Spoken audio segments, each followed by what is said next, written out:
السلام علیکم ناظرین، آج کی اس ویڈیو میں ہم آپ کو 5 ایسے بدترین گناہوں کے بارے میں بتائیں گے کہ جن کے کرنے سے انسان تباہ و برباد ہو جاتا ہے۔ ناظرین، حضرت علی رضی اللہ تعالیٰ عنہ کے پاس ایک شخص آیا، کہنے لگا، حضرت وہ کون سے ایسے بدترین گناہ ہیں جو انسان کے رزق کو ختم کر دیتے ہیں، اور یہ گناہ دنیا اور آخرت میں انسان کو اس طرح ذلیل کرتے ہیں کہ انسان کا دنیا اور آخرت میں کوئی مددگار باقی نہیں رہتا۔ یہ سن کر حضرت سیدنا علی المرتضیٰ شیر خدا نے فرمایا کہ اللہ کے رسول نے فرمایا 5 گناہ ایسے ہیں جن کے کرنے پر انسان دنیا اور آخرت میں تباہ و برباد ہو جاتا ہے۔ 5 گناہ ایسے خطرناک گناہ ہیں جن کے کرنے پر انسان دنیا میں بھی ذلیل اور آخرت میں بھی ذلیل، دنیا میں بھی برباد اور آخرت میں بھی برباد ہو جاتا ہے۔ 5 گناہ کرنے والا شخص دنیا میں بے سکون رہ جاتا ہے، بے آرام رہ جاتا ہے، سکون کا جنازہ نکل جاتا ہے، مشکلات عروج پر آ جاتی ہیں۔ جی، یہ 5 گناہ ایسے خطرناک گناہ ہے۔ حضرت علی نے فرمایا کہ اگر تم چاہتے ہو کہ اللہ کا خاص کرم تم پر برقرار رہے، اگر تم چاہتے ہو کہ رزق کی فراوانی ہو، کامیابی تمہارے قدم چومے، خوشحالی تمہارے قدم چومے، تو خدارا ان 5 گناہوں سے بچ کر رہنا۔ یہ خطرناک 5 گناہ کبھی نہ کرنا۔ پوچھا گیا، حضرت وہ 5 گناہ کون سے ہیں؟ وہ 5 خطرناک گناہ کون سے ہیں؟ تو حضرت علی نے فرمایا، پہلا گناہ تو سود کھانا ہے، پہلا گناہ سود کا کاروبار کرنا ہے۔ فرمایا، ہائے سود خور انسان دنیا میں بھی ذلیل اور آخرت میں بھی ذلیل، سود خور انسان دنیا میں بھی تباہ و برباد، آخرت میں بھی تباہ و برباد۔ سود خور انسان کو کبھی بھی عزت نہیں ملتی، کبھی بھی سکون کی نیند نہیں سوتا۔ سود خور انسان جو دوسروں کو ٹینشن میں مبتلا رکھتا ہے، خود بھی ہر وقت، ہر گھڑی، ہر لمحے ٹینشن میں رہتا ہے۔ طرح طرح کی پریشانیاں اسے گھیر لیتی ہیں، ہر طرح کی مصیبتیں اسے گھیر لیتی ہیں۔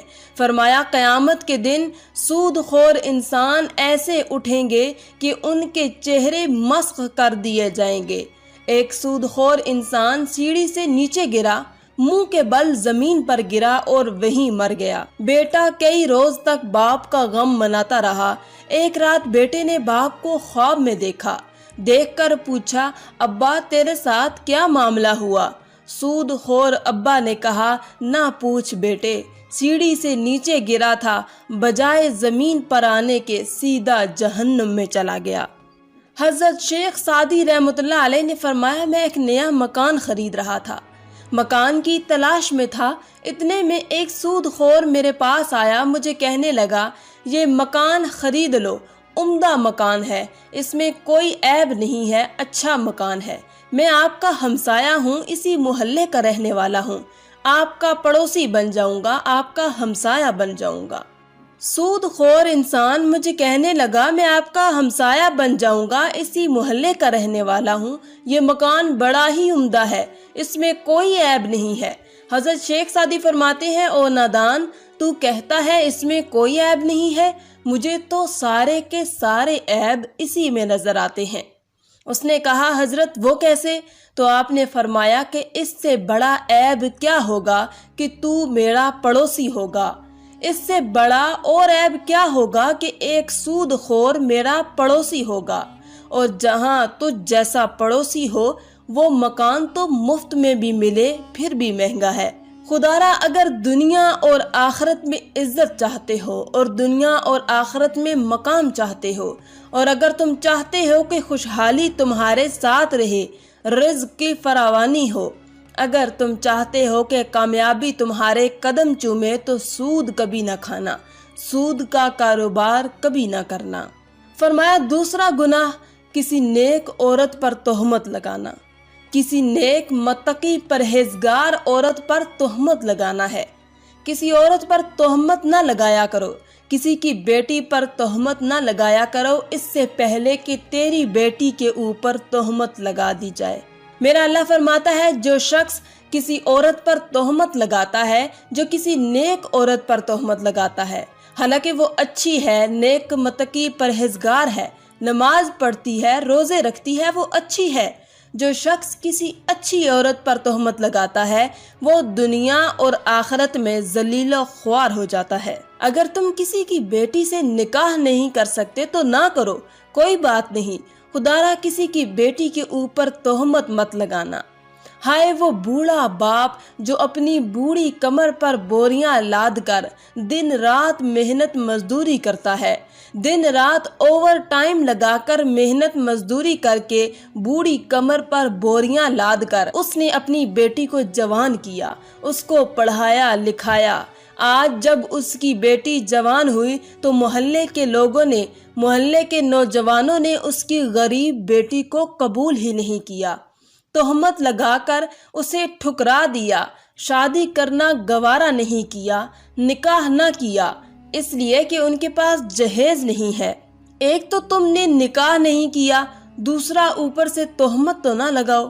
فرمایا اگر تم چاہتے ہو کہ دنیا اور آخرت میں تمہیں عزت ملے، مقام ملے، خوشحالی ملے تو کسی نیک عورت پر تہمت نہ لگانا۔ تیسرا گناہ کسی کا مال ہڑپ کر جانا، خاص طور پر یتیموں کا مال ہڑپ کر جانا۔ یتیموں کے سروں پر شفقت بھرا ہاتھ رکھو، یتیموں کے سروں پر رحمت بھرا ہاتھ رکھو، کیونکہ جب کبھی آپ مر جائیں تو آپ کی اولاد کے سر پر کوئی شفقت کا ہاتھ رکھنے والا ہو۔ فرمایا چوتھا گناہ اللہ کی ذات کے ساتھ کسی کو شریک ٹھہرانا ہے۔ اللہ کے ساتھ کسی کو شریک سمجھنا یہ ایک ایسا گناہ ہے، یہ اتنا بڑا گناہ ہے، شرک والا جو گناہ ہے اتنا بڑا گناہ ہے کہ اللہ تعالیٰ چاہے تو ہر گناہ معاف کر دے، چھوٹے بڑے گناہ معاف کر دے، مگر یہ شرک والا گناہ اتنا بڑا گناہ ہے کہ اللہ تعالیٰ کسی کو معاف نہیں کرے گا۔ حضرت سیدنا علی المرتضیٰ شیر خدا نے فرمایا کہ پانچواں گناہ، خطرناک گناہ، اہم گناہ، دل کے کانوں سے سنیے گا، پانچواں گناہ کسی کے اوپر جادو کرنا۔ جادوگر شخص کے گھر کا کھانا حرام، اس کے گھر کا پانی حرام، اس کے گھر کا دودھ حرام، اس کے گھر کا نمک حرام، اس کے گھر کی ہر ایک چیز حرام۔